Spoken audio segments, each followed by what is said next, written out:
આકાશવાણી અમદાવાદ વડોદરા પ્રાદેશિક સમાચાર મિત્તલ પટેલ વાંચે છે. રાજ્યમાં 11 જાન્યુઆરીથી શાળાઓ ફરીથી શરૂ કરવાનો નિર્ણય લેવાયો છે. શિક્ષણમંત્રી ભૂપેન્દ્રસિંહ ચુડાસમાએ જણાવ્યું કે ધોરણ 10 અને ધોરણ 12 તેમજ સ્નાતક અને અનુસ્નાતકના છેલ્લા વર્ષનું શિક્ષણ કાર્ય પણ શરૂ કરાશે. ગુજરાતના તમામ બોર્ડને 11 જાન્યુઆરીથી આ નિયમ લાગુ પડશે. વિદ્યાર્થીઓને શાળાઓમાં મોકલવા માટે વાલીઓની સંમતિ પણ જરૂરી રહેશે. શાળામાં વિદ્યાર્થીઓની હાજરી ફરજિયાત નથી. આ શિક્ષણ કાર્ય ઉપરાંત હાલમાં જે ઓનલાઈન શિક્ષણ ચાલુ છે એ ઓનલાઈન શિક્ષણ પણ ચાલુ રહેશે. વધુમાં શિક્ષણમંત્રીએ જણાવ્યું હતું કે ભણાવાયેલ અભ્યાસક્રમ અનુસાર પરીક્ષા લેવામાં આવશે અને માસ પ્રમોશન અપાશે નહીં. રાજ્ય સરકાર દ્વારા નાગરિકોની સુખાકારી માટે રાજ્યના વિવિધ વિસ્તારોમાં રોડ અને રસ્તાના કામો મંજૂર કરવામાં આવી રહ્યા છે. જે અંતર્ગત દ્વારકા, રાજકોટ, મોરબી, જામનગર અને સુરેન્દ્રનગર વિસ્તારમાં કરોડોના રોડના કામના મંજૂર કરવામાં આવ્યા છે. નાયબ મુખ્યમંત્રી નીતિન પટેલે આપેલી જાણકારી પ્રમાણે દેવભૂમિ દ્વારકાના ભાણવડ, ખંભાળિયા વિધાનસભા મતવિસ્તાર માટે 27 કરોડ 70 લાખ રૂપિયાના રસ્તાઓ અને માર્ગ અને મકાન પંચાયત હસ્તકના 23 કરોડના રસ્તાઓ સહિત કુલ 46 કરોડ 70 લાખ રૂપિયાના કામો મંજૂર કરાયા છે. જ્યારે મોરબી જિલ્લાના ટંકારા, મોરબી, પટધરી અને રાજકોટના 49 કરોડ 94 લાખ રૂપિયાના રસ્તાના કામો મંજૂર કરાયા છે. તો જામનગર અને જોડિયા વિધાનસભા મત વિસ્તારમાં 27 કરોડ 75 લાખના રોડ રસ્તાના કામો મંજૂર કરવામાં આવ્યા છે. જ્યારે સુરેન્દ્રનગરના વઢવાણ વિસ્તારમાં 15 કરોડ 29 લાખ રૂપિયાના કામો મંજૂર કરાયા છે.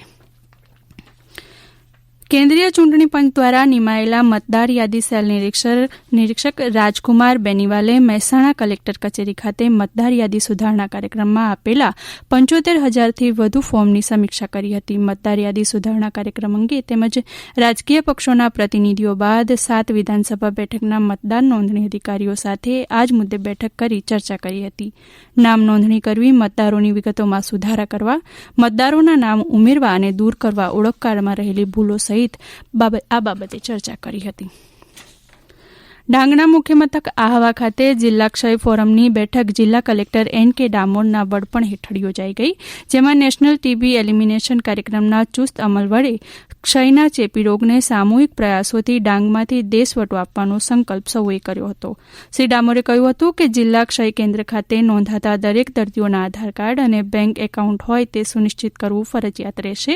આ બેઠકમાં જિલ્લા ક્ષય અધિકારી ડોક્ટર પૌલ વસાવાએ જણાવ્યું હતું કે 2019 દરમિયાન 294 દર્દીઓને ટીબી મુક્ત કરવા સાથે પછીના વર્ષ 2020 દરમિયાન 238 દર્દીઓને ટીબીની સારવાર હેઠળ મૂકી તેમને નિરોગી બનાવતી તબીબી સારવાર અને આર્થિક સહાય શરૂ કરવામાં આવ્યા હતા.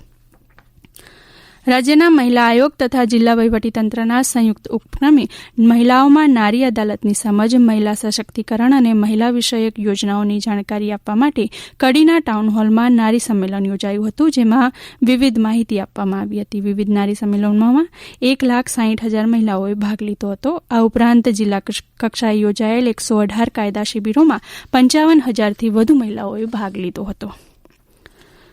મહેસાણા જિલ્લા ચૂંટણી વિભાગે આગામી ફેબ્રુઆરી મહિનામાં આવતી 4 નગરપાલિકા, 10 તાલુકા પંચાયત અને 1 જિલ્લા પંચાયતની ચૂંટણીને ધ્યાને લઈને પ્રાથમિક મતદાર યાદી પ્રસિદ્ધ કરી હતી. જિલ્લાના 16,06,649 મતદારો પૈકી 4 નગરપાલિકાઓ, 3,07,392 મતદારો તેમજ 12,99,275 મતદારો તાલુકા અને જિલ્લા પંચાયતના છે. મતદાર યાદીને લઈ અરજી 18મી જાન્યુઆરી સુધી કરી શકાશે. ચૂંટણી વિભાગ દ્વારા આપેલી દાવા અરજીનો નિકાલ 23મી જાન્યુઆરી સુધી કરી દેવાશે. ત્યારબાદ 2 ફેબ્રુઆરીના રોજ આખરી મતદાર યાદી પ્રસિદ્ધ થશે. સંખેડા વિધાનસભાના પૂર્વ ધારાસભ્ય બાબરભાઈ તડવીનું આજ રોજ અવસાન થયું છે. એક સજ્જન વ્યક્તિ, પક્ષકર્તા વ્યક્તિ વિશેષ અને સામાન્ય નાગરિકોની રજૂઆત ગુજરાત સરકારમાં રજૂ કરનાર ધીર, ગંભીર, વિવેકી શિક્ષક પૂર્વ ધારાસભ્યશ્રીનું આજે વડોદરા ખાતે અવસાન થયું હતું. તેમની અંતિમ ક્રિયા વડોદરા ખાતે પૂર્ણ કરવામાં આવી. કચ્છના પ્રાચીન શહેર એવા અંજારના 1476માં સ્થાપના દિવસની આજે ઉજવણી થઈ રહી છે. એ નિમિત્તે અજેપાળ મંદિરમાં પૂજન આરતી અને ગંગાનાકા પાસે ખીલી પૂજનના કાર્યક્રમ યોજાયા હતા. અંજારના ધારાસભ્ય અને રાજ્યમંત્રી વાસણભાઈ આહિરે સ્થાપના દિન નિમિત્તે શુભેચ્છા આપતા જણાવ્યું હતું કે પૂર્વ કચ્છનું આ વડું મથક એવું કચ્છનું આ શહેર આધુનિક સુવિધા સાથે આગામી દિવસોમાં વિકાસની નવી ગતિ પ્રાપ્ત કરશે. આકાશવાણી અમદાવાદ વડોદરા કેન્દ્ર પરથી પ્રાદેશિક સમાચાર પૂરા થયા.